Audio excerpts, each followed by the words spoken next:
some information for you.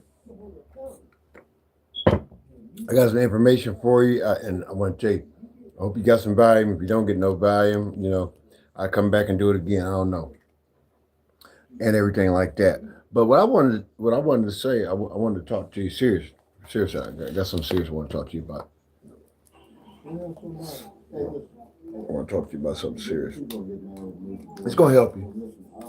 It's gonna help. And like, take me a little nap, everything like that. I put me a little background music, gonna keep me mellow. You know. Yeah, I'm getting this thing together. I'm working on this thing, making it work out. I ain't trying to, but and I don't own the rights, but I'm about to play. But just keep me giggling a little bit. I was talking. This is what I was trying to ask somebody earlier. Had they heard this? Had they heard this? I'm not gonna play that. I'm gonna do some. I'm just gonna put this on repeat. I don't own the rights to it. I apologize, Brother Rashawn Patterson. I didn't put this in the disclaimer. I don't own the rights to this music I'm about to put on here, but I wanted to hear him. Rashawn Patterson kind of brings me some peace to my mind. He really do. He's just something else. That man just something else. He really is. But let me just find it real quick. When I find it, I get on what I'm talking about. And I can't find it. I don't know what it is, but I just put it. I put in some. I just put this young lady I listen to sometimes. Miss Kathy Harmon got some good jazz that she got out here. This is Brother Julian Vaughn. Real good brother, good music. I like him a lot, and I want to play this here, and then I'm gonna just put on repeat while I'm talking, and we can go from there and keep me mellow, and everything like that. Okay, what I was going to talk about, sometimes, and I'm a novice in this area, but I'm just going to speak on the way that I know how to. So let me turn my chair around. My cat's man, he's in here cutting up. That little gizmo man, he asleep most of the day, and then he get up and be acting retarded. And I ain't got time for it really. I had to go in there and he just did some crazy shit that pissed me off. I didn't appreciate it, but he don't give a damn. He think he grown. He ain't nothing but 9 months old. Whatever. I don't really know about renovating nothing like that. That was my trade. Food was always what I did, and everything like that. And so what I'm saying to you is that sometime, and let me just add this in here too. Some of this is just my opinion. Some of this is just based on reflection, observation of seen throughout this journey, this thing we call life. Some things you can patch up. You know what I mean? Some things you can patch up. It's cosmetic.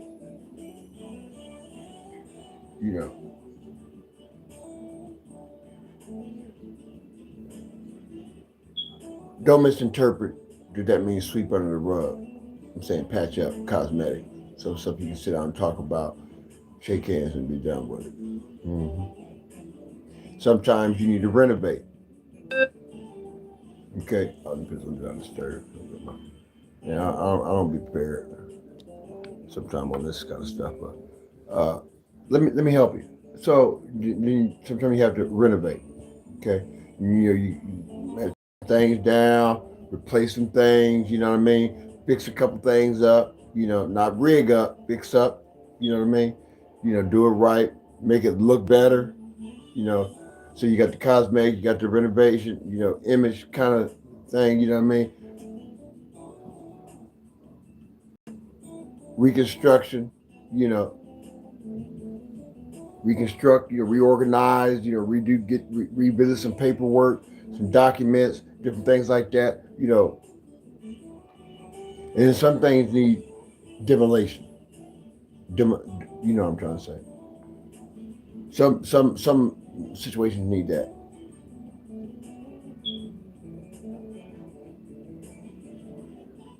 I was talking to little brother, Big Joe, and you know, he gets a kick out of it because he already know I raised $110 with the hell, and then but there's always some negative information in there that kind of help you. I use the phrase all the time: murky water don't keep nothing from growing. You see what I mean? Because in today's temperature, everybody's had a fucked up life. You know, this new generation, they got a fucked up life. Let me tell you why. Because OGs, a lot of us, we used to be the YNs, but some of us OG now. And we should be obligated to teach these young men and instill in them some valuable lessons, on how to release, and do different things, because as I was saying earlier, a lot of these young people out here doing what they're doing, and there's a little bit of something for everybody here, what I'm about to tell you, and it's going to touch a few different things, but you'll get it, if you don't, technology is a beautiful thing. Please go to Google and Google it and do it like that, because I don't want to spend a whole lot of time, on what I'm going to tell you, but I want to tell you this. Okay. So,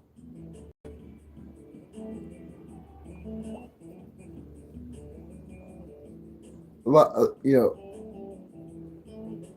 and that's why I tell people all the time, we got to be careful who in our ear. A lot of stuff happens not really about what's happening like right now. Some of it is, because I'm not in that age bracket. So a lot of the stuff I don't have privy to. Okay? But I was young once. You know what I mean? Spent a lot of time in Indiana. Early 20s. Before I came back, matter of fact, before my early 20s. Spent a lot of time in Indiana, spent a lot of time in Illinois. Talking about a lot of people. Tennessee, a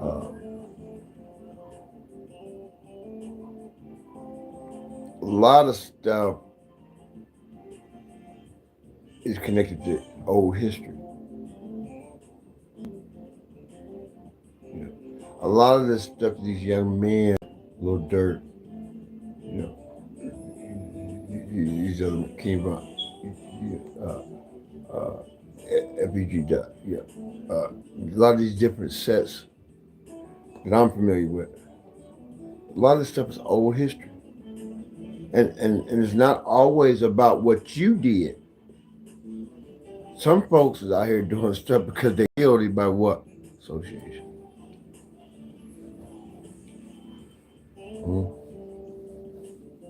See, so, that's what I always tell, when you make decisions, you got to be mindful of decisions you make. Because just because you have a kumbaya moment in your mind, another person's mind might not be equipped to think like yours think. And they say, you got a whole bunch of damn shooting and shit because you connected to a person and you don't even know. That's why, those labor among you. That's why you got, people used to tell me all the time, well, I got back. That's why I never let a lot of people in and out of my house. That's why people that used to come to my house, especially young people, I want to know who your parents are. I want to know who you connected to.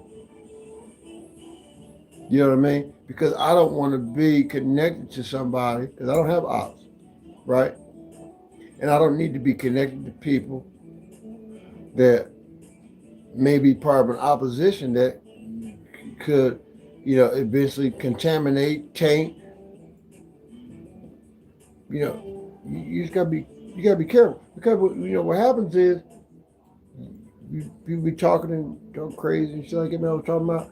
Some people do it because their grandpa, uncles, aunts, cousins, sisters, and then you got some people that get in the middle of shit. Some of these young bloggers that get on here and be talking about shit, they don't know what they're talking about when it comes to street culture, and then they go in and incite some shit for some clicks and base, and then they get caught out here, what they call it, lacking, slipping, you know what I mean? And you get caught, and then you get jammed up, and then you got a whole nother situation because now you done something to somebody that didn't really know what they was doing, but they doing it because it's cool, but they don't really know the politics of the street and the dynamics of what they did, and next thing you know, you got a whole nother war going on. So now you got 3, 4, 5, 6, 7 wars, all because of what somebody else did, who you was connected to, not who you was connected to, who they connected to, and then you got it. But then what we do is we sit back and we start pointing fingers at the government, the state, this and that, and we got all these folks walking around,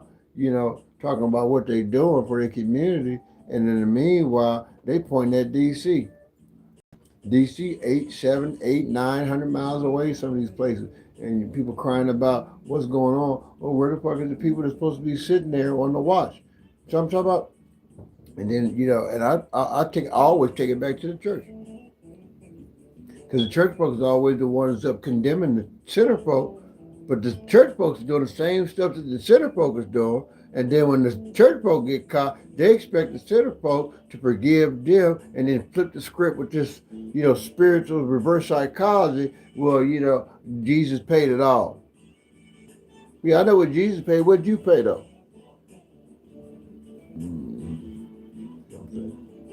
Yeah, and I'm just curious on how people can allow stuff to go on, and then play crazy like they don't know. Can I help somebody? Why do we allow people to do that? Why do we sit back and watch society shit be fucked up, right? Okay. I'm touching a little bit of everything for everybody. Then we get these young ladies to get on the internet bragging about all these benefits and shit they was getting. Somebody sent me a clip a couple weeks ago. Some girl get on TV talking about she got a $5,000 truck, a BMW, and all this bragging, talking about, oh, thank you, taxpayers. And then 2 weeks later, she cried, who turned me in? Technology, a beautiful thing. I keep telling you.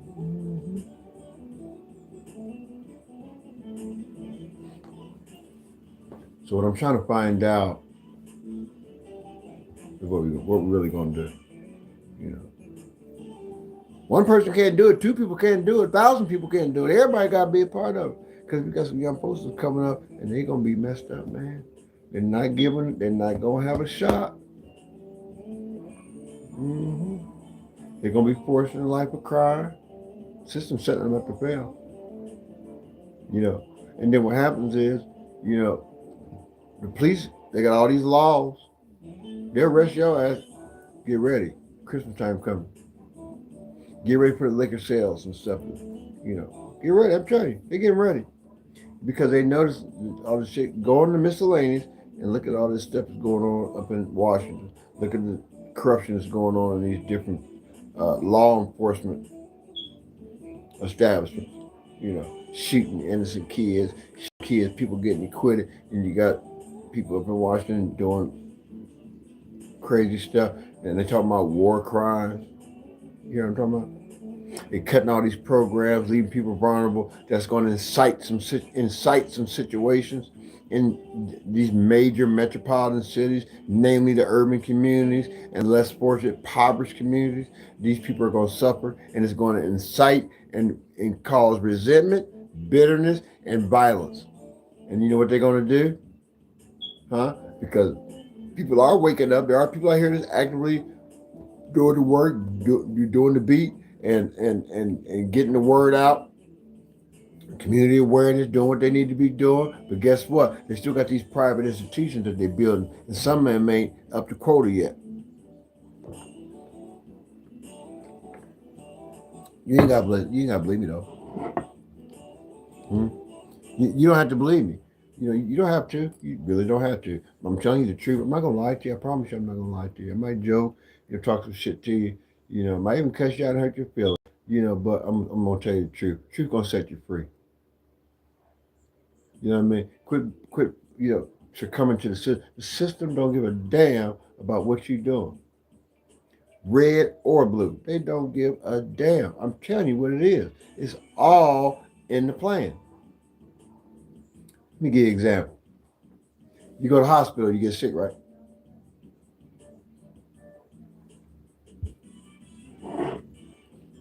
What they give you when you go to the hospital? First thing, they're going to ask for your ID. You're going to check in. They're going to first check in the triage and see exactly how serious your condition is. That first sends off a light bulb on where they're going to put you at, how long they're going to keep you, and who and what doctor is they going to send to you to get you taken care of when you get back in that damn examination room. And then when you do go in there, especially if it's a trauma unit or a triage room, it's always cold. You know, in my opinion, the myth is they keep it cold to kill germs. No, they ain't doing it to kill germs because the objective is not to get you well, it's to keep you sick. Don't play with me. Come on. Can I help you? It's like inboxed me yesterday told me I was a conspiracy theorist. Well, conspiracy this. When you go to the hospital and get sick, right, and then you got the doctor.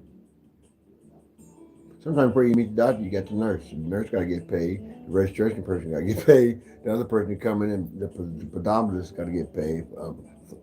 Excuse me. Don't forget. Phlebotomist got to get paid. Right? Then you got the person that's the orderly. That's what they called them back in the day. The orderly, they got to get paid. You know, take you where you around, take you back to exam room. And then if they really don't have time to figure it out, I don't think they're really making enough money, they're going to do some extra tests. Right? And then they got it now.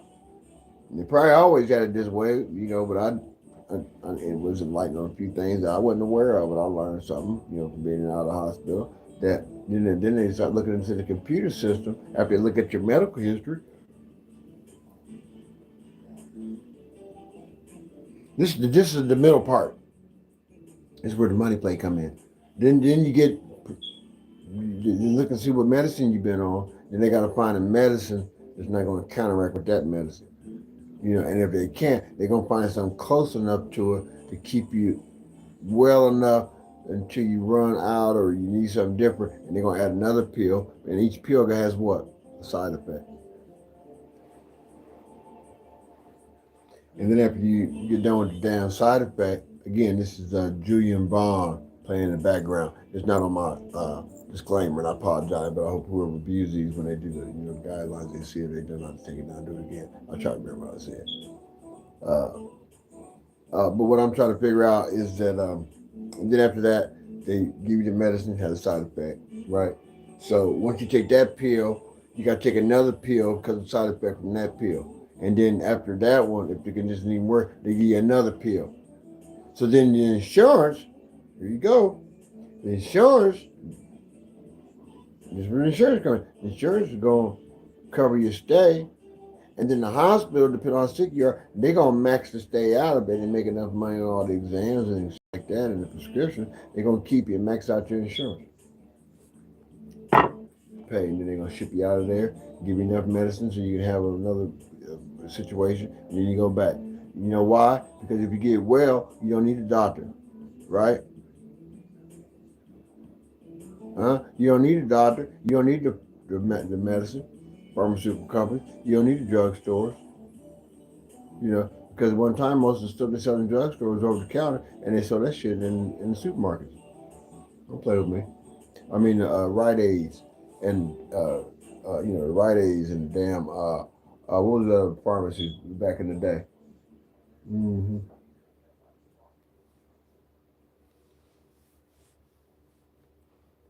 You know, so I guess what I'm trying to say is that the whole system is rigged. So you got to pay to be born, whether it's a midwife, whether it's OBGYN hospital, labor and delivery, whether you have it in your car, whether you have it in the ambulance, wherever, you got to pay.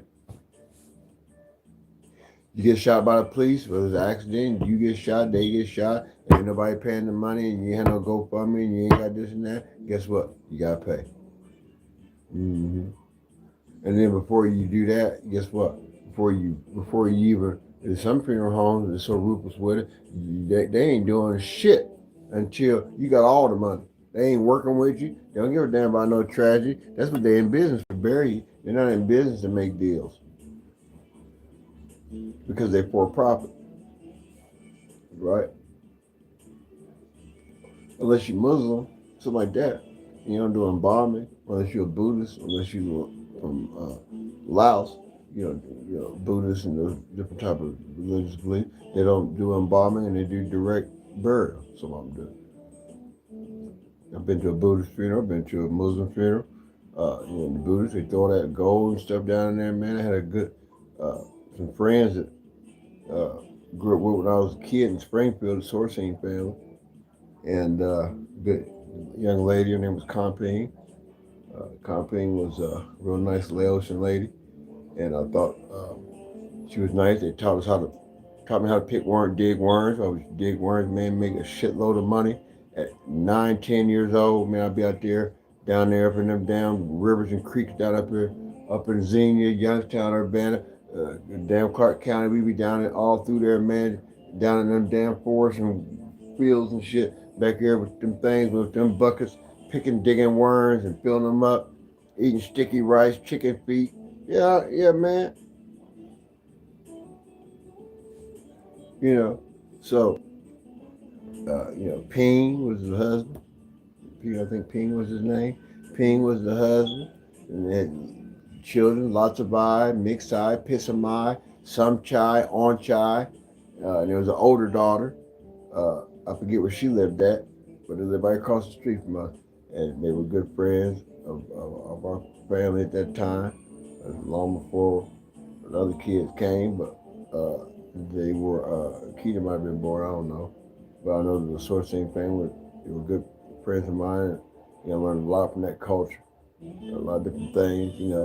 Learned to speak some of their language. Matter of fact, I ran into a guy one day at the store. I keep trying to buy language. I can say a lot of shit, do a lot of shit too. I just don't. I don't talk about it. I just do it when it's necessary. But I walked into the store one day and I saw these little kids sit at the table. A lot of people. If you have or have not been around a lot of Asian people, you wouldn't know unless you've been around them. Because Laotians can be deceptive in appearance.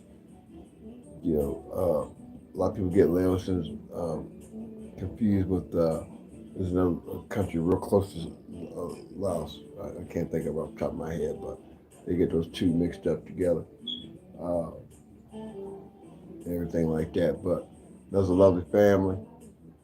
And sometimes, I just have memories I share. I mostly talk about corruption, but sometimes I have a earth moment and sit and talk about some other shit. But uh, next up, that accountability piece is real. We got to do that. You hear me? Uh, and sometimes I just get just a little disturbed. I get a little vexed when I see stuff and I see people that should be on the post doing the job. And instead of doing the job, they turn their head and they really prostituting the people. You're a servant of the people. You're supposed to work for the people. If you're working for the people, then you shouldn't be bleeding and fleecing the people. You should be helping the people.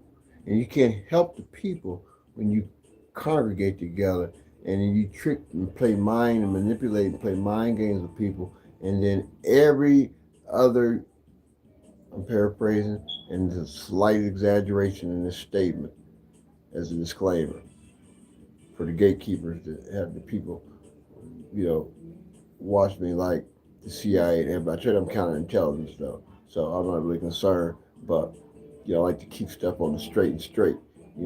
Just be talking shit and talking about, what if you're gonna do it right, do it right. And I'm not trying to out and disrespect no one. I'm trying to convey a message. Still be transparent, yet be respectful, and yet hold you accountable all at the same damn time. Can I help somebody? Okay. So where I want to help you at is, and this is not a bash, this is just reality speaking based on historical facts. want you to do me a favor. Those that have just start following. Thank you again for the subscriber on your new subscriber yesterday. I appreciate you time that you've taken out of your schedule. And if I'm sending you something in the mornings, it's not to wake you up. You know, my sleeping pattern is off. I do sleep well, as I say, but my sleeping pattern is off. And, you know, I normally go live late night, early morning. I might do some stuff here and there, some shorts or something in between that. But normally those times I do, and if I see your light on, I try to send it. Or if you're already on my list, I try to send it. And if you don't get it every day, I'm not ignoring you or being funny. I try to send stuff, and I'm trying to do it in a different way, so the people that are involved in the church that still follow, you know, I try to send you stuff that's less explicit out of respect. Some stuff, if there's explicit stuff in there, I'm not sending it to you to be disrespectful. I'm sending to you just to bring you awareness. If it's not for you, just look. It's no different than what you hear when you're in a restaurant hearing folks talking crazy, or what you see on Def Comedy Jam, or any of the Comic View and any of these other shows that we used to watch back in the day on TV. It's just a little more raw. Okay, so I don't want to one thing that I'm trying to antagonize or harass you. Some I do send just to give you a reminder of what I've said before, and then it comes to fruition, just to let you further know that you're not dealing with a nutcase. You're dealing with somebody that's just, willing to be a martyr for what he stands on. And you hear a lot of these YNs and a lot of these, a lot of OGs talking about they stand on business. They're not standing on business. They turn their head and setting their communities up to be fucked up. When all you got to do is just swallow your pride. You got to get along with every damn body. You know what I mean? You don't got. Everybody ain't got to be in charge of everything. Be in charge of shit. Because your first work started at home. You can't be going out abroad trying to help the whole damn world and your community fucked up. What we do is we live in a society where we do what we want to do as I say, not as I do, and dictating Ichabod spirits all over the place, Jezebel controlling spirit all over the place, and Jezebel ain't got a damn thing to do with makeup and jewelry. That's got to do with manipulation, narcissistic, sadistic, demonic behavior by men and women. Come on now, talk to me. The good book said he wants you. He wants you to do good. He don't want you to do good just by what you've been taught, but he wants you to be good and he wants you to prosper. Health, physical. Soul, spiritual. Hello. There's one more. My mind going out. You know what I'm talking about? Body, soul, mind. Come on now.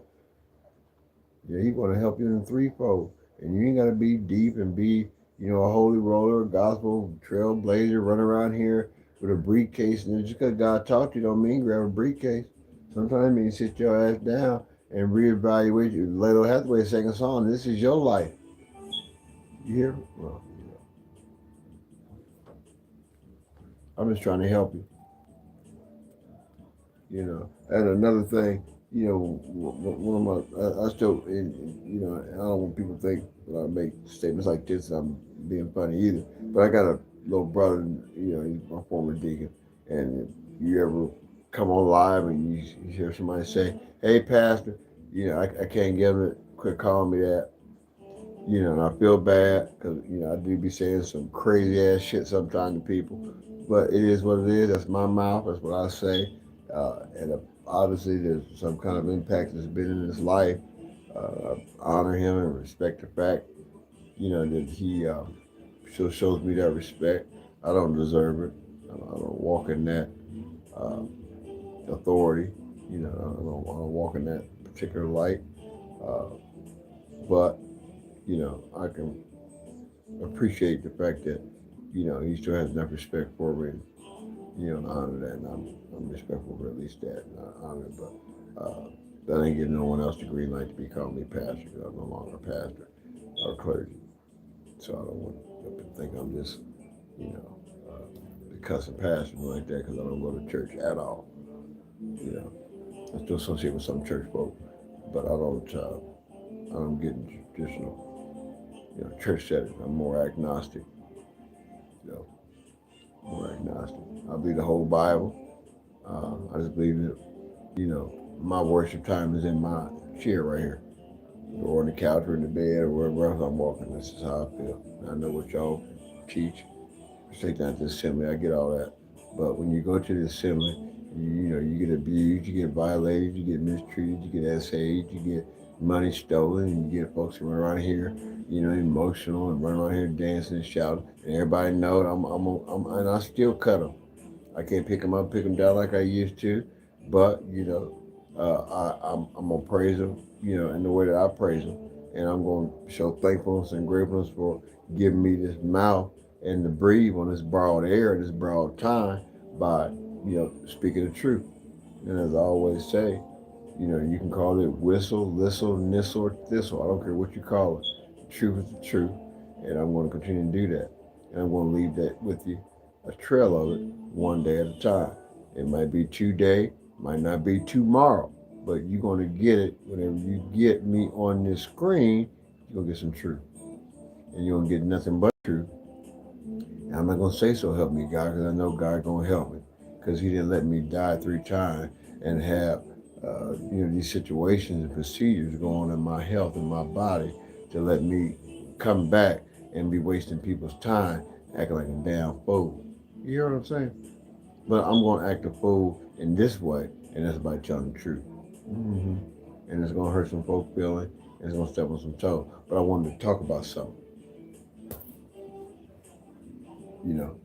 And I'm learning this. See, I talk about stuff based on, my experience too, because I've been through the dad dilemma, and I'm yet dealing with the mom dilemma. I've been through all that, man. And I'm gonna say for the record, my dad, in my opinion, is not a bad guy. He's not a bad guy. My dad don't like confrontation. If you come with some shit, he got something in his pocket for you that's gonna help you out along the way. But my dad doesn't like to do that. My dad type of guy, just let you feel like if you're a man, you're gonna be a man, and you're gonna do what you gotta do.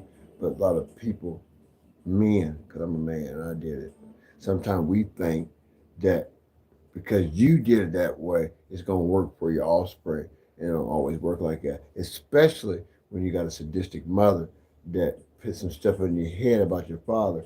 You know, I thought my father was dead for years. I didn't know my father was living. I had to go out and make stories up in my head about my dad, based on little bits of information that family members was giving me. And the whole time my dad was right in the same city. I didn't even know it.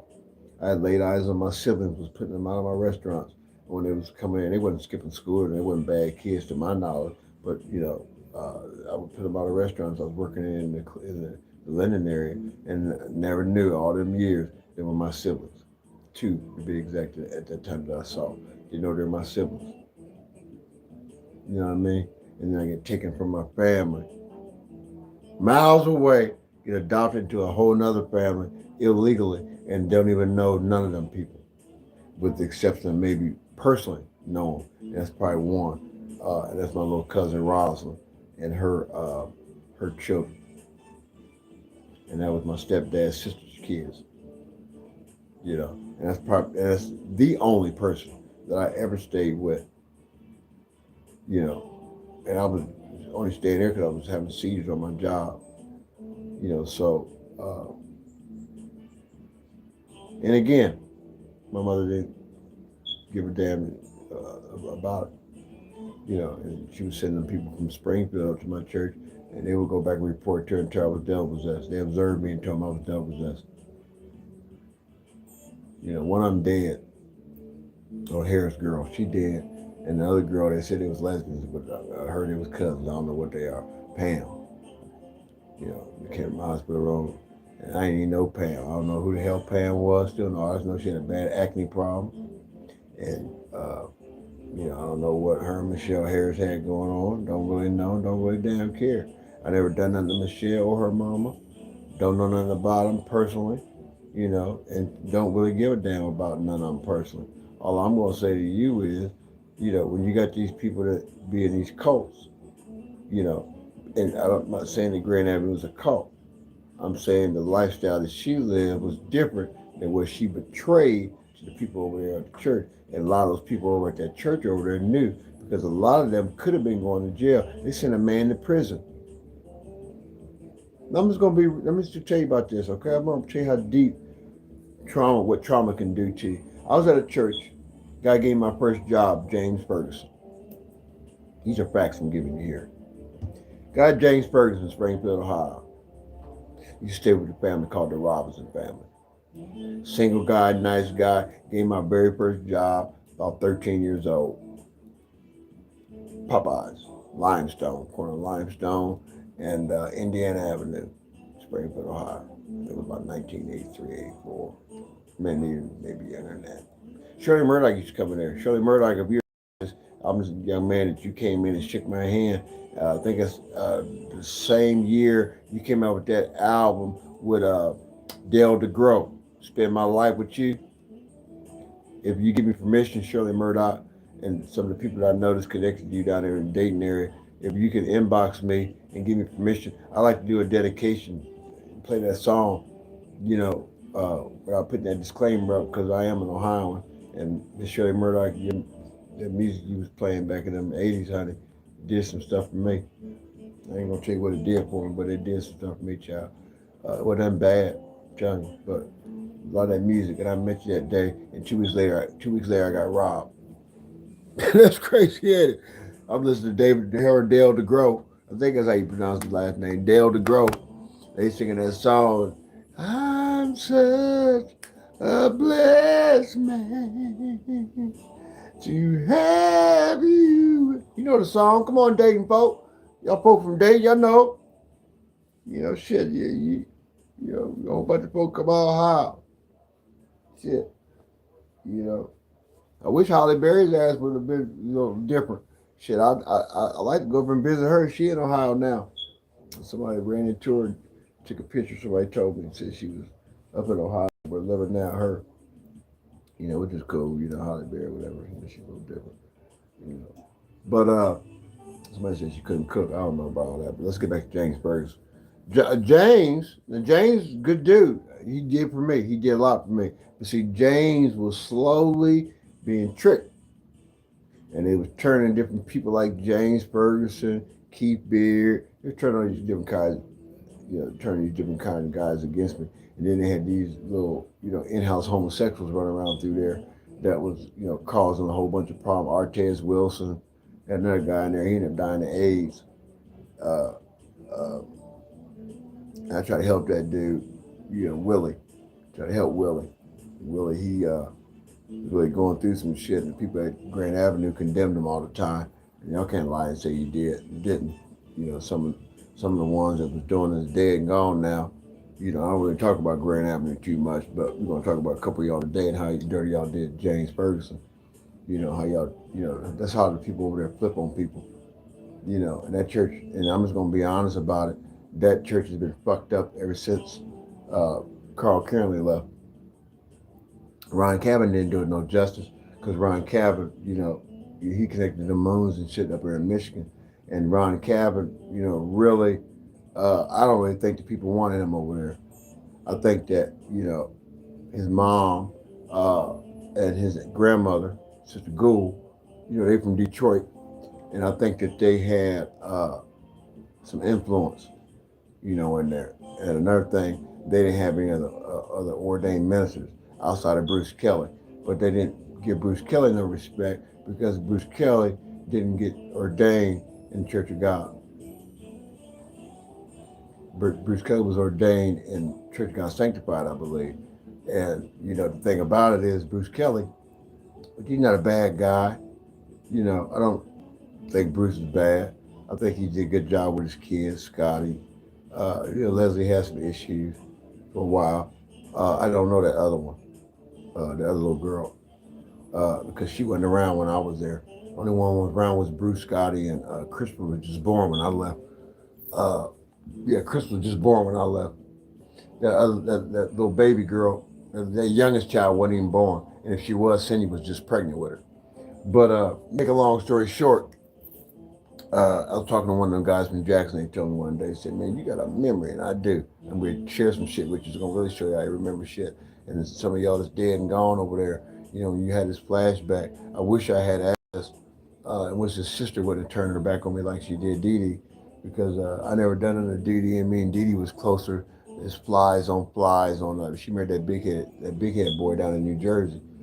But they dogged her brother out, and everybody know how close me and James was. Everybody knew how close me and Keith Beard was.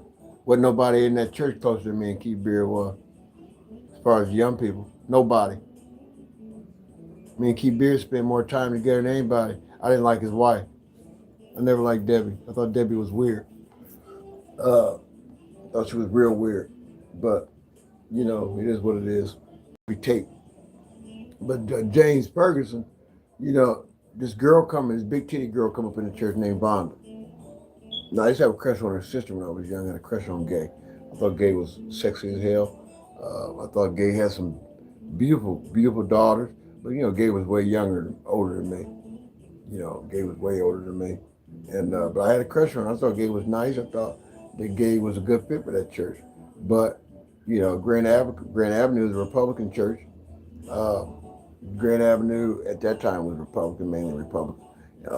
Most of the men that worked at Navistar, but people like Keith Beard and James, you know, they got up in the mud. They started from the bottom. Keith Beard started out. We worked together. And Keith Beard did. Matter of fact, I got him the job. We worked down on Limestone. He was working at Wendy's down there on down Limestone. In Spring 12.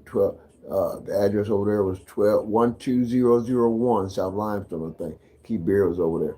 That's when they had the salad. Anybody from Springfield remember the salad bar and everything. And then right across the street was Casano's Pizza. Holler if you're here in Clark County. And James Ferguson, this girl had already had an eye on her because Vonda was already loose. You know, and I'm just going to tell you how weird people are. See, and I had already told Needy, they call her Aunt Needy, that's what I call her. And I don't really talk about them too much because when we first came to Grand Avenue in the 70s, Uncle Robin and Aunt Needy bought my first record player. I was about 6 years old. Joan Calvin was my Sunday school teacher. I was about 4 or 5 years old when we first went to Grand Avenue. My mom got introduced to that church through Larry Burke. My mom was dating this African man, Abdullah, good friend with Larry Burke. Look, my mom really liked Larry Burke. Larry didn't want her. And then nobody in the church wanted my mom with Larry because Larry claimed he didn't want no kids. No woman that had kids already. And then the man she's married to, his sister ended up marrying Larry. Ain't that weird? And she didn't even want no husband, you know, at that time. You know, we ain't gonna talk about Norma right now, bless her heart, because I can really say some shit about her, you know. And I really hope her daughters got something to say. Tamika and Tanisa. I love Nadia. They dogged their own sisters out. And them Sparks is full of shit too, but I'll get to y'all in a minute too. But James Ferguson was staying out there on the Tibbetts and Grand Avenue. It was at Tibbetts and Grand. Yeah, I think he lived in that house. The house Shirley Speaks lived in, or either the house that Wilbur McKeithen and Keith Beard lived in that basement down there because Needy and Robin Robinson owned that house at the time. It was a half a double. I think Ron Cabin ended up buying that house and Jones. But I know that Needham owned that house at the time. Keeping them stayed on the side of the house in the basement. Because me and Keith was going to listen to music. Wilbur, Michael were there sometimes because Michael and Wilbur was doing all the audio work. Michael worked on stereos and shit like that. Wilbur was bad with it too. Wilbur, they always had nice stereos, especially Wilbur and Mike. And we would always hang out. I'll get back to George. I'm going to get back to James. James started cutting around. James lived over on, Keith might have been gone by then and got his own place. Got another place. He might have. And then James moved in there. I think that's where James was staying at. But I'm going to tell you a story. I know it to be true because I was working for James at the time, and James told me about it. And then I know because I've seen some pictures. Vonda Ferguson go over there one day. I think there was a meeting going on. There's a meeting going on. And the reason why I know Vonda was fast like that, because Vonda used to show people her titties. And anybody know me, know I'm a titty man. And I ain't mind looking at them. I'm just telling you, I've seen them. Vonda was very promiscuous in my opinion. And I think that people thought that, and she always put gay down. They try to make gay look bad. I know she did, because gay used to come stay at our house. And I used to run into gay when I ran a restaurant out east, and gay used to pop in there. Gay was going through some things at the time, and I ain't gonna lie to you, I was single. I was trying to push up on her, but I didn't realize that she had a problem then. And I just kind of backed up off of her.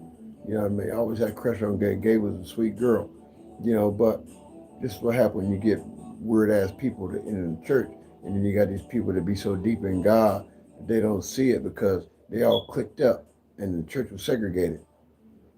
You know what I mean? But Vonda seduced him, and anybody over there that's of age, Jesse Walker was already dead, I think. And if she wasn't, she was almost up out of here. Sister Butler was long gone. Because I'm going to tell you right damn now, if Adele Butler was living, James Ferguson wouldn't have married no damn Vonda. And a lot of shit that's going on now, that's in there is going on, all these splits and shit that's going on, and weird ass shit that's going on in that church over there, then that's going on now, wouldn't even be happening. You know what I mean? Because even when Carl Kelly was there, Adele Butler ran that church, and he didn't make no moves without her. And I don't give a damn what y'all say about it. That is the facts. Because before either one of them, she was still running the church, even over there on before they got to Grand Avenue when they was under Brother Taylor. I keep telling you, I'm the history man. Y'all can't play with me. Anywhere I go, I know the history. I'm knowing it. I'm living it. I'm talking about it. I'm telling you, James Ferguson was seduced by that woman. Then they started adopting kids and shit. I'm hearing foster kids, all this shit, abusing kids. James, I don't see James doing none of that shit. And I believe that Vonda was trying to set him up. See, some women are sent into your life to destroy you. And we be so damn horny and looking at titties and coochie, and, because we've been taught that you ain't supposed to look at a woman, and you sitting up here all tight, and you got chaperones on dates and all kind of shit. All kind of weird shit be going on, right? And then they don't want to talk about that. When the woman was running from Michigan, I can tell you a whole bunch of stories about these folks. People was running from Michigan, and they was hiding her in Grand Avenue, all over the news. Police looking for her, going to take her because they was trying to take that baby by force because that baby's life was at risk. Sister Jeffries, down there in Jackson. Was that 140 South Jackson Street? Y'all was at the old church before it caught on fire. Was that Kane in there cleaning it out? Yeah. But in my opinion, the coolest man, I'll get back to James, what they do, life in prison now? This is crazy to me. The situation when that girl got raped down there in that laundry room, I bet a lot of y'all probably don't even know about that. One of the famous family members in the church did. Yeah. You don't talk about that. You got these people that feel so important. I give you another story. Roger Neal Burke, Sr. Roger Neal Burke, they lived across the street from my grandma. My grandma lived in Lincoln Gardens in the 70s. That was Larry Burke's brother. Now, I don't know how close the Burke family are. I don't know. Roger family. I don't know about Roger K., the twins, the K, and there's another one. I forget that one, that twin, that long, okay? Them, Larry, I don't know. I know Larry should be about 100. He old, I know that. And he done went to Michigan somewhere and got married a couple more times. Somebody told me, I think 3 times now. I had 3 wives. All of them gone. You know what I mean? There's a lot of this weird stuff to be going on in churches, and then we sit there and judge people. You see what I'm saying? You got all these, conspiracies and splits and all this stuff, and then y'all talk about each other. I never forget, we went to this a white church during the camp meeting. They called them camp meetings. One of these Anderson connected churches out was that Bell Fountain, was it? Mount Tabor. You know, big fat white dude named Bogart. I was in the car by County. That was the van. I think that's when they had the blue and white van. And maybe when we went on the school bus, because they had a school bus, a couple church vans, and we went down there. I think Bert County preached. I think Bert County preached that night, or Bogart preached. Robert Corlew was in the car. No, they had a van or a station wagon. I forget what they was driving, but they lived over there next door to the Paynes over on Center Street. Corlews did. Connie, who was that? Connie Corlew, Rochelle, and that one little one. That one was born. Bobby. One of them almost passed away. This is Corlew was popping them babies out, and she was having some complications, and a couple one of them pregnant. I think it was Bobby or Milton. One of them boys' name is Milton, I think, or Quentin. Well, I forget that little baby boy's name, but I know them older two. And that Siobhan, that's that girl's name, Siobhan, the singer, little cutie pie. And Rochelle, the girl, now, I think she in Reynoldsburg, Columbus somewhere, last I seen her. But that girl looks like her mom. That girl, Rochelle, looked just like her mom. But anyway, her dad, Robert Corlew, and they didn't even accept him. And that was wrong too, how they did him, because I know a lot of the Saints children was doing a whole bunch of shit. And, they would make him get up and read an apology letter because they saw his daughter wearing some damn pants at a game. That's crazy as hell. You want to, and now he's doing well here, pastoring different things like that. If he's still doing, I don't know what he's doing. But there's a whole bunch of shit in that church that went on. A whole bunch of stuff was going on in that church. They had white nationalists as members of that church. You might as well be honest about it. Ida Salee was a racist. Now she Catholic, I heard. You got Ted Salee's wife. She was a racist. We used to go out to his house and do work. We used to go out to his house and do work, cut trees. They taught us how to work. We used to chop up trees and wood and shit like that. And his wife would cook, and she acted funny. Ted would get her together in a nice way. But yeah, their mom was a racist. His wife was a racist. Ted was a nice guy. I think he felt uncomfortable, but he had a closer to the butler, I think, and there was a history about a lot of them people where they came from. Almost like some Church of God in Christ, Assemblies of God type shit, almost. You know what I mean? But the Salees were good people. Now Jim, I don't know too much about Jim. I'm just doing roll call people I knew that it seemed pretty decent or it wasn't decent. But Jim was a pretty cool guy, but his wife, no, she wasn't having that. And I know that she probably turned over in hell if she was born. I don't know if she was living or not. No, she wasn't. If Jim was living when that boy Jim Jr. married that black girl over there, Melissa Clark, Charles Clark's. Everybody know that family, the Burtons. The Burtons was real famous in Springfield back in the day. The Burtons. And people pick and choose which one of them they talk to. You know what I mean? Because they accepted Melanie, but they didn't like Jill. Jill died a horrible death. I think Jill was mean, yeah, but I think Jill was nice, and I know Dale loved her. Dale Forbes. I know Dale loved her. But, he was weird too, because he was an enabler. Dale Forbes was an enabler, because they knew my stepdad was getting drunk. Phyllis knew it too, because they was picking him up out of jail. He was working for the county, my stepdad was. So a whole bunch of cover up. And they was kissing and shit the whole time they was courting. See, certain people could do certain shit in that church. Like the Payne family, they do what. Nancy was evil as hell. They kept a whole bunch of shit going. Behind the scene, Dave was all right. Dave Payne was all right. He put me to work a lot and was very nice to me. He played a lot of quality roles in my life. But, all these ones are so damn deep. All their kids had kids out of wedlock. Dee Dee, I don't know about Chrissy, but Dee Dee did for sure.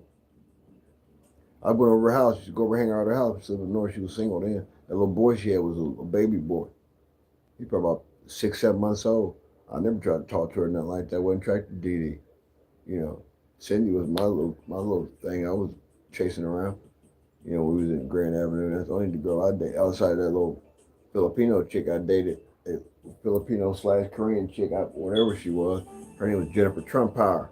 Jennifer Trump Power, Jennifer Trump Tower, something like that. It's funny how most of the girls I dated names begin with C's, D's, and uh, J's. I dated about two or three Jennifers, 2, 3 Christinas. Shit, it's crazy. Uh, Grand Avenue. Let's see what else over there. That Brian King. Brian King wasn't a bad guy either. Brian King used to cut my hair. He was a church barber, but I think he ordered that cabin boy. Which I ain't got nothing against them cabins if that's what they want to do. But, you know, in my opinion, them cabins didn't give a damn about no damn church when they was growing up. None of them did. As a matter of fact, half of them, especially Bobby was off the chain. Then Bruce Kelly, like he wanted to fight Bruce Kelly one day in Young People's Meeting. I'll never forget that. Back in the 80s, 1980, 83, we was in Young People's Meeting. Bobby getting up, talking crazy to Bruce Kelly. And they didn't say shit to him. His last name was Calvin. Them Calvin boys do what the fuck they wanted to do. Go out, terrorize people, talk shit to people. The only one that didn't get no drama was Gary, Angie, and that damn Daryl. You know, Daryl was sickly. Daryl didn't bother nobody. You know, Sam. You know, I ain't never known him to believe in no church. I always knew Sam to be a businessman, an entrepreneur type of nigga. You know, I think he was doing some dope back in the day. It wasn't nothing big and major that I know of, but you know, yeah, a lot of material shit, a lot of car shows, Sam's Car Wash, shit like that. But as far as church, when I heard he was pastoring, I was just shocked and surprised. You know, and people don't really accept him. So this is what I be talking about. See, in any organization that's in a traditional setting, people only going to accept the camp that they connected to. See, Cabins, they from Michigan, and they connected to the Moons. Ron Cabin was the pastor over there. Samuel, if he had been patient, Samuel probably could be the pastor over at Grand Avenue. And I don't know if they officially made Bruce Kelly the pastor or not. But Bruce Kelly, in their opinion, to the old ones and to the newer ones, to all the old ones is gone. Needy, if she's still living. I don't know who left over there because I haven't been over there. I may have visited a couple of times and said hi to Dorothy Burke. And I just kind of quit talking to a lot of those people over there because they're not, in some of my opinions, some of them are disingenuous. You know, especially all the shit that went on in that church over the last 44 years, I would say. A lot of scandals, a lot of shit that went on in that church. And, you know, a lot. And I think the only ones that really kept themselves that I know of, because all the ones that are connected, because everybody in that damn church is family related. The Wilkersons, the Robinsons, the damn Fletchers, all them, you know. But then they teach you all this stuff that you shouldn't do, and then if your husband go out and step on you in that particular church, then they condemn you. You know what I mean? If you teaching these women what they shouldn't be doing, see, first of all, ain't nobody's business what you do in your bedroom, because the same book y'all preach out of it say marriage is honorable, the bed is undefiled. Right? Then your man go out and cheat on you like Nathan Fletcher did his wife, whatever else he was doing. You know, then y'all want to, sit around and be all crazy and shit. That's just crazy to me. And I watched all them kids grow up. Emily, Nathan Jr., and that little girl, the other one. I'm gonna tell you her name in a minute. The real cute one. I'm gonna tell you her name. All them girls was pretty though, but I'm gonna tell you her name in a minute. I'll tell you her name. They come back to me. Another one was a little weird. Kathy Frazier. You know, and they say she was a witch. And I remember they used to come to our house. And let me just tell you how some people are perverted. You know, I remember, I'm telling you what I seen. 320 Indiana Avenue, live right there on the corner. Projects right there in Springfield. Metropolitan Housing Authority. And we used to have them prayer meetings in February. And Catherine Frazier, Can I help you? Catherine Frazier sit there and pull her titties out and nurse them babies.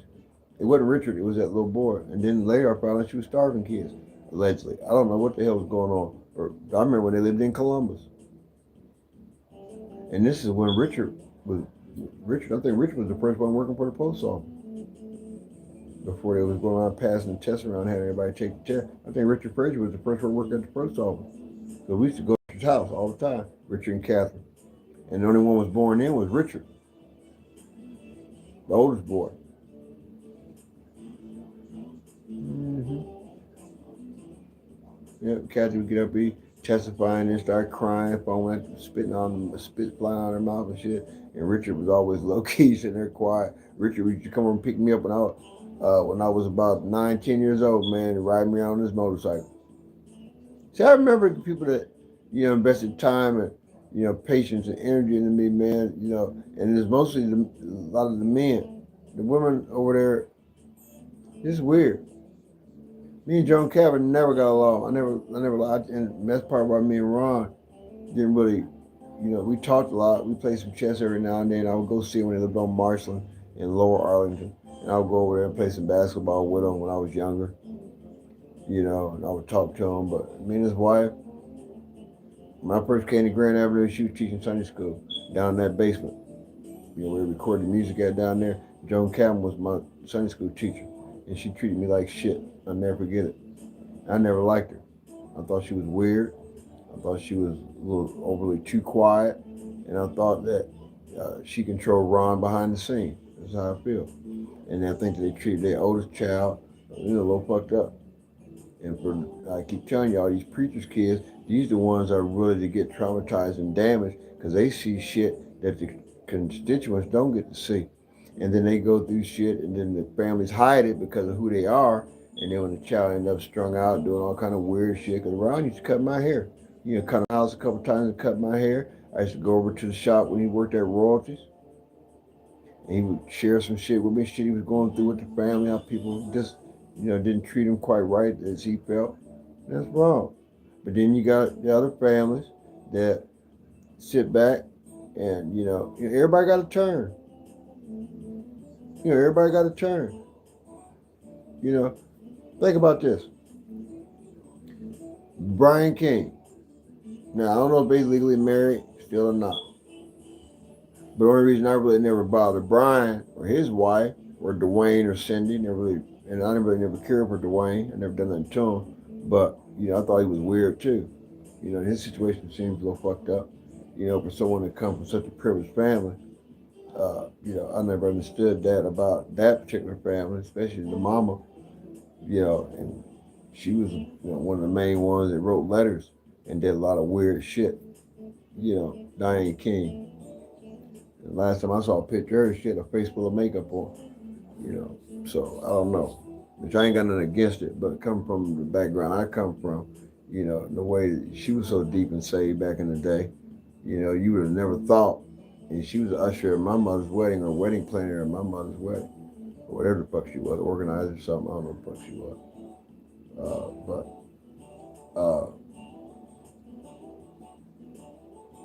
There's another dude over there that was Don Payne. They did Don Payne a little weird, be tall, mixed. I never knew if Vicky and Don was black or white. I never knew they were so fair skinned. I don't know what they were, but I know Vicky was cool. She was a school teacher. I thought Vicky was cool. But Vicky knew the manipulated shit my mom was doing to me. Vicky did. Linda Schakowsky did too, because Linda Schakowsky didn't talk to me. And she took a certain note and took it to a certain person in the church, and they told Linda to leave it alone. And the only reason when they got mad about it is because Linda liked Calvin. Linda and Calvin was dating. And Calvin ended up marrying one of them girls. You don't play with me. Yeah, Linda Schakowsky. Last time I heard about Linda lived over on, she was teaching at this school down there on the Mound Street. I went there and saw her a couple of times. I didn't know she liked black dudes when I was growing up. I didn't. I thought but I was told her family was racist. They was Jewish or something. You know, but she smelled like garlic, man. She be popping them garlic tablets, man, and she coming to church smelling like straight garlic. It might be why I like garlic now. Smelling that garlic on her ass walking through the church every damn day. I don't know what it was. Anybody know me know I love garlic, especially minced garlic. I cook my greens in minced garlic. But Linda Shakowski, a white lady, Jewish lady, used to date that mixed boy Calvin. And he ended up dating, he ended up marrying Leslie Burton, I think it was. One of them Burton girls, the pretty one. They wore the glasses. Melanie and Jill's sister. And they had a little adopted brother too. He used to sing or something. I don't know what it was. I think it was. I don't know. I'm not really sure. But turn the music off so I don't want nobody get mad and think I'm trying to play their music. But Miss Mary, I wanted to give you some credit for that. You got a nice playlist on your Miss Kathy Harmon. You got a real nice playlist on your channel. I wanted to give you a shout out on that, you know, and everything like that. Another guy too I wanted to give a shout out to tonight too is that what's that brother's name, man? He makes some good music, man. He did a remake of John P. Key's Holding On. His name is I'm trying to find that guy's name. His name is Society of Soul. Dre Boy. Yeah, Dre Boy. And he did a remake on that. I was like, I'm not gonna play right now because I'm having mix. I don't want to be mixing good music with my little nip here. Remember, I need to get me a little more petroleum in it real quick so I can keep having this real conversation. I'm a little mellow right now, so I'm just giving you, just little flashbacks. Going down memory lane, let's just call it that. And I remember they used to have the men over there. This is how crazy it is over there on the 7 Lane Grand Avenue. If the woman wasn't married and you come from low income family, you got assigned to a person that would beat your ass because the woman didn't have a husband. Oh yeah, I've been in some trauma, and a lot of shit I was getting my ass whooped for by these men at the church. Shit come when what it was when let me tell you a big scandal broke out. There was about to be another split back in the 80s. There were some white people that came from another congregation. I don't know if they came from where Margie Salih's people came from up there in Indiana, in Illinois, or they came from Mount Tabor, Bell Fountain. I don't know where they came from, but Michael Kearns was his name. The guy's name was Michael Kearns. His wife, she had a little white wife. You know, them Pentecostal Church of God folk, they always wear their hair in that bun with the little, they used to have Margie Salih used to wear them all the time. You know what I'm talking about, her, Joan McIntosh, Nancy Bethel. They used to always wear them things. You know, the white Pentecostal people wear their hair in that big bun with that clip on the top. Because, you know, in the Church of God, that sect, the Church of God, they didn't wear the doolies. They just put their hair up. Because most of the white women, and they didn't believe in cutting their hair. The white saints had real long, and they were real long, thick hair too. You know, thick hair. And they had that hair put. I remember I saw Margie Salih's hair down for the first time. One time I went over to her and Jones. I think they live in a trailer or something out there in Xenia. They used to pick me up at church. Her and Joan McIntosh, before Joan moved across the street from the church over on Grand East Street. But we used to go over to Margie to pick me up. I used to hang out with Margie. Me and Joan was real close when I was a kid. I'm telling you, some of the people over there was real genuine. Margie Salih was a good one, but they never was going to accept her. You know, there's history behind them splits. That's what people don't be understanding about the church politics. You know, just because you upright and you doing right, they don't forget who your daddy was, or your cousin, or your aunt, or your grandma, or your wild ass kids. They don't forget that. Especially Church of God and Church of God in Christ. They literally use that scripture, think on these things, and they're going to remind you during their election speeches and all that other shit. You know, Church of God don't do that. They vote, but they vote in a private way. They don't do all that crazy shit they're doing in this mainstream stuff. They might do it now, but they wasn't doing that. There was only 4 major churches that I knew of back then. All of them were pretty much large churches. But when we have our Christmas meetings, that church would be overpacked. And then Carl Kelly put that balcony in there. In the sanctuary in '86, I think. It was getting completed right before Sister Butler died. Yeah, they just got done because they just put that lavender carpet and stuff in there. Sister Butler just died, or she was getting ready to die, because the first night they had that meeting, uh, uh, Bobby Wilson's sister, Faith Wilson, bumped into her, and Sister Butler had cancer, and I think it was her titty or something, breast cancer, something like that, and bumped into her. And she screamed real loud, and that's when a lot of people realized that she wasn't gonna be around that long. Then my guy, man, Paul Butler. Paul Butler used to get up and do the touch of the master's hand. I'll never forget on a Wednesday night he did it and got so excited he flopped his ass down, that whole damn pew split right in half. I mean, some of the old people, because we didn't have people that sit in the pulpit except during the Christmas meeting. And she was honored to really sit in that pulpit. Well, they didn't call it a pulpit, but that's what it really was. They just had no chairs. All the chairs was lined up on the side of the wall. But it was Kane, Hunt, Ron Cabin, Frank Hampton, and 3 women that I've ever seen stand behind there and preach. 4 from outside of Grand Avenue. And that was when them 2 girls, Faith Robinson, them 2 girls, not Faith Robinson. Yeah, the Robinson, Sister Robinson. She married one of them old men. I ain't never known her to be married. And somebody told me later on down, she married one of them old men down there in Jackson, New Jersey, Chicago, 1 or 2. But them 2 girls, she had got her girls back. She was in there and they did a testimony in that Christmas meeting. One of the women, when Robert Kane and Ron Cabin got ordained together, because I was there when they got ordained, one of the women was Sister Butler. Yeah, Adele Butler was there. That was a big day. It was a Saturday. And Robert Kane and Ron Cabin got ordained. At that time, Brother Brown from Far Rockaway. Brown was still there. The pastor in Far Rockaway. Willie Gordon was still alive. Willie Gordon never came to Ohio though. I didn't see Willie Gordon in Springfield 1 or 2 times.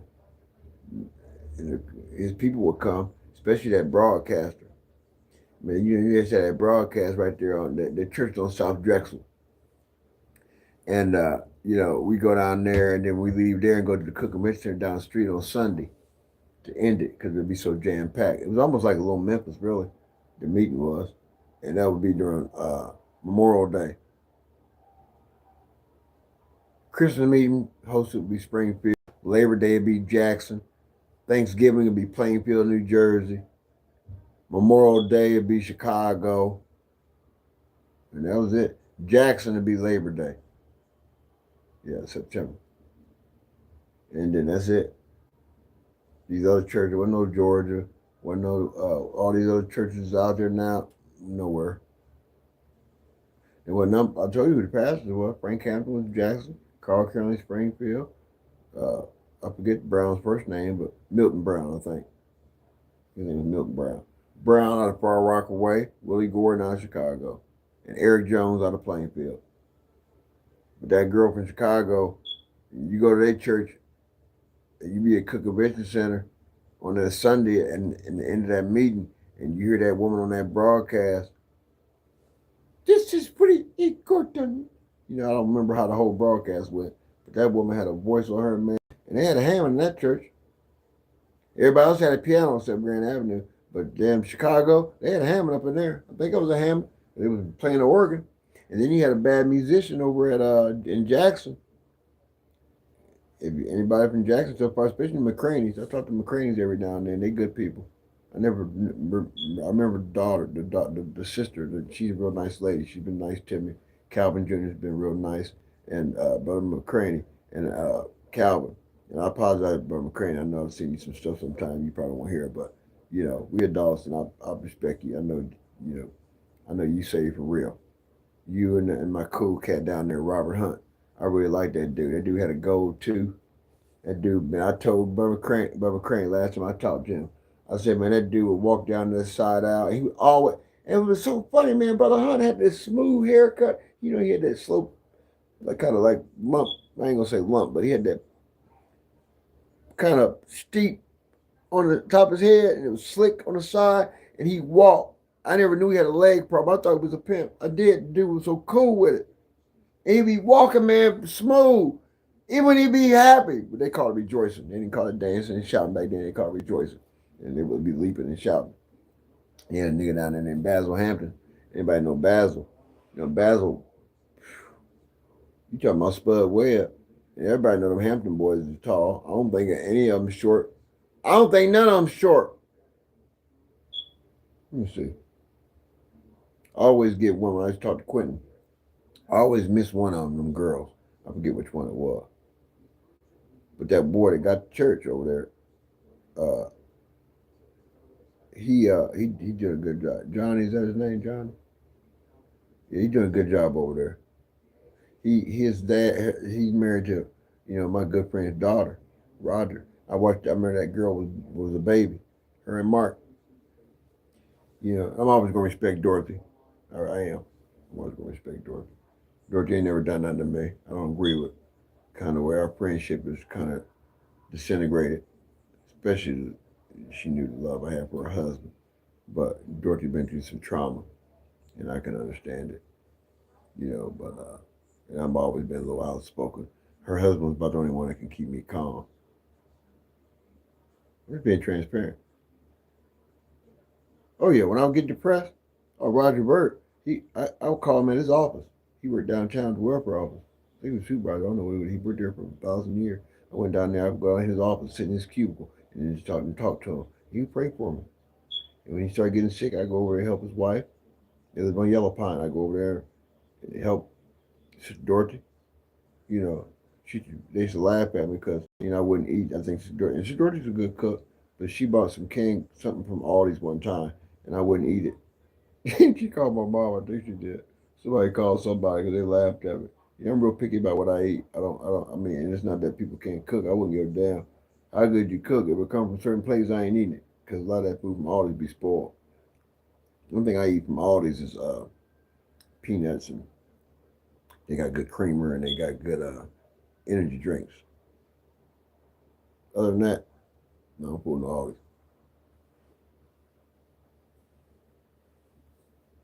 I need food at Aldi's.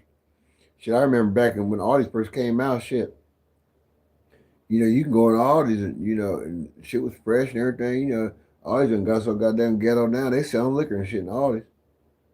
They selling beer in Save-A-Lot now. I didn't even know that. I walked up in Save-A-Lot one day because I get my turkey butt stuff in there. Everything like that.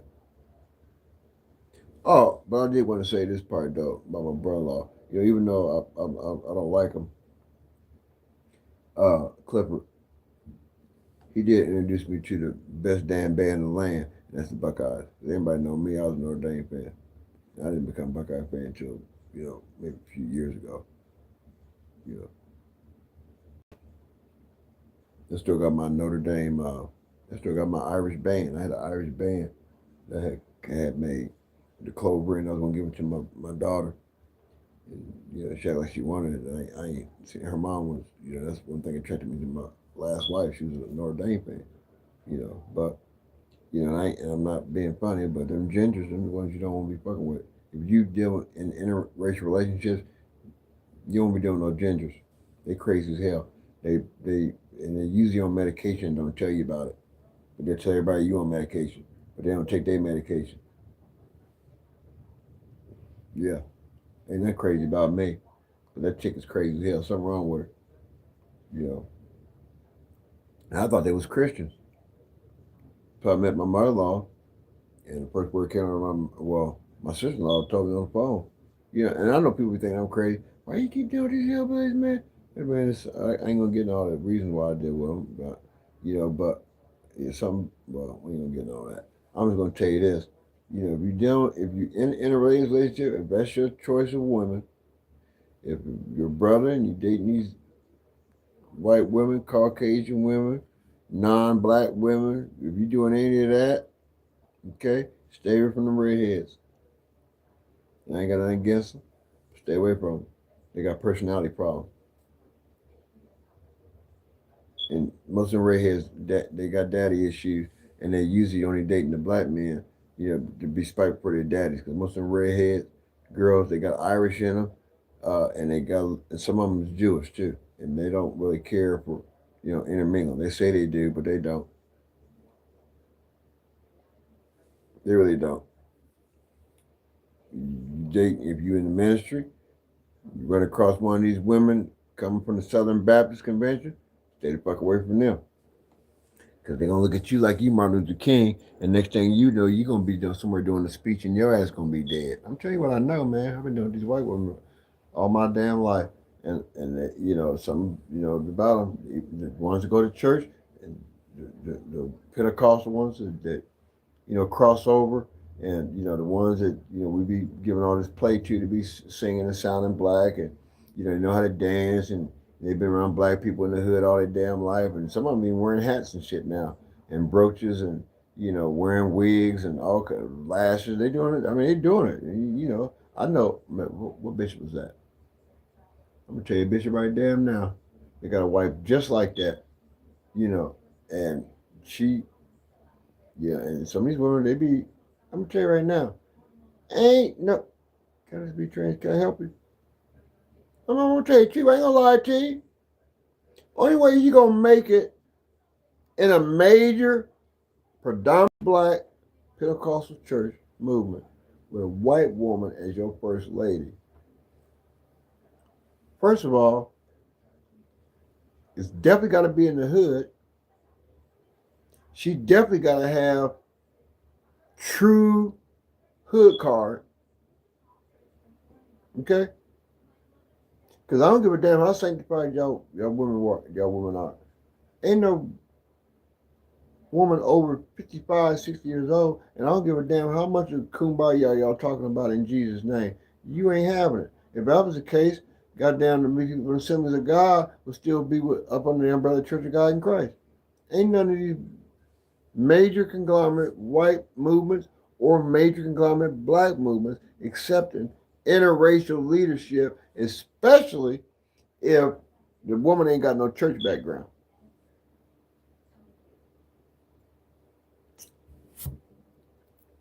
Ain't gonna work. And it's not necessarily because the person is racist against the white woman or the white woman feels insecure and inferior to the black woman.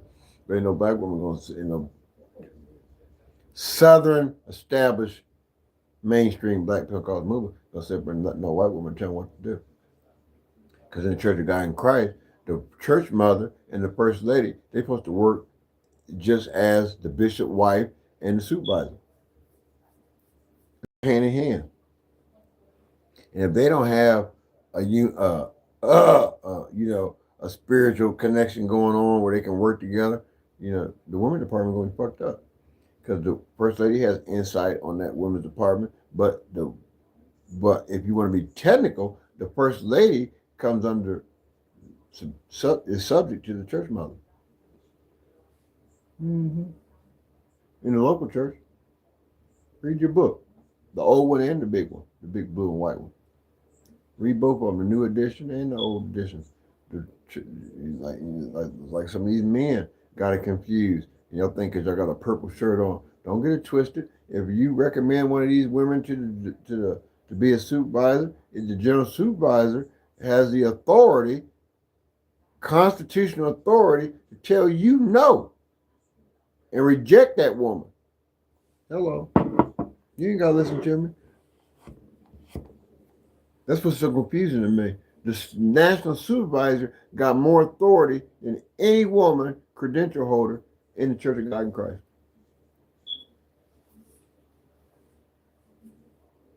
She's the only one that can really speak up outside of addressing the general board and the presiding bishop. She can tell anybody and walk around and do it. Mother Barbara McCool is what I'm talking about. Sure can. And she's from California too. And she's from California too. What you think? Mm-hmm. I'm trying to think of any northern supervisors they had. Philly Coffee. She wasn't from no Ohio or nothing like that. I think she's from the South. Yeah, all of them from the South, I think. Except Bonnie McLaughlin, I think she from Texas. Or no, she from California. Sam Emma Cross is from Texas. Bailey, Michigan, yeah, Bailey. Bailey was. You know, but uh I've never been on this long before, so I'm getting off here. I've said a few things to you and hope it enlighten you. Um, so I'm going to continue to encourage those ones. I want to give a shout out to Miss Joyce 1075. I don't know how to pronounce your platform. You have some good information addressing those bishops. That was really, messing with those bloggers and everything like that. But on top of it, I'm still not done. I heard you readdress, your position. I do want to talk about that for a minute. Talbot Swan and different ones. Well, no, I'm not gonna say nothing about it because I'm not gonna. I'm gonna give people opportunity to get stuff together for them. Make sure that my situation is rectified, and then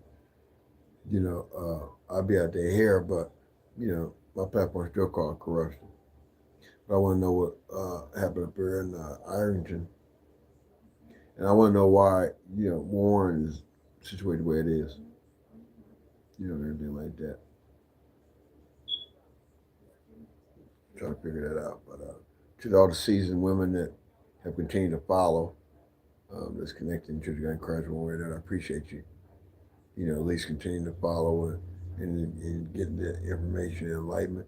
And to the, the other young men and women that are out there that's putting that information out and doing a good job. I appreciate you. It's, the gentleman, not by sight, is putting out some more information. Go into miscellaneous if you have time.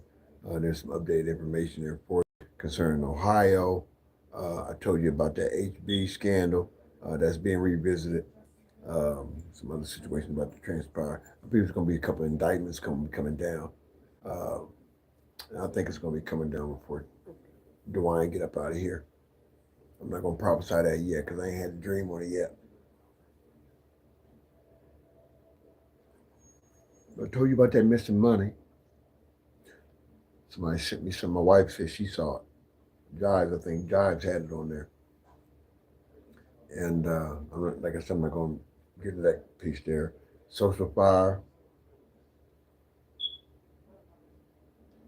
Everything like that. So, just wish everybody have a good night. Everything work out for you and hold yourself accountable. And I have some updates for you. 2 days for the weekend, and after the weekend is gone, not the weekend, my wife told me. And as a matter of fact, my wife got me a calendar. I got it over on the wall. I really be doing so much. I really be doing a lot, and I'll be tired. Sometimes I be overwhelmed in my thinking process. And like I told you yesterday, my mind don't never go to sleep. My body be tired, but my mind just never shut down. My brain is always working. I'm always thinking. Sometimes sometimes I think I overthink, and it gets me stressed out sometimes. But I got things to do and a little time to accomplish it. When I say little time, I don't know how much time we got. So that lets me know I have a little time because I can't determine the time. And that just made me about the song by Confunction. I'm about to put that on. Who has the time? I'm about to play that right now. Hey, I gotta get out of here. I'm listening to me some music and keep having my nets. And I'm thankful for those that have continued to follow the journey. And knows that like I told you earlier, deal with marital problem, anything like that. Just deal with it. Especially when you get my age. If it ain't nothing really devastating or too crazy, just deal with it. Because these women, man, they change like the weather and seasons. and we men do too. But these women, man, they change. Like some days they do good and they do good for 4 or 5 days. Some days they do good for a year. Some they do good for 15, 20 years, and then all of a sudden, some of these women hit midlife crisis. My wife was older than me, so they hit midlife crisis and they want to be young again. Which I'm gonna give a damn be young. I like to be young too, but I'll be drunk. I'm gonna be young. Sitting still. I ain't got time to be moving around. I got too much going on to be trying to be. I mean, I don't want to be. I don't want to be. I told one. Well, I was married to my second wife one time. I used to dye my beard and stuff all the time. Man, my face started first turning gray and dye my hair. I was afraid of getting old.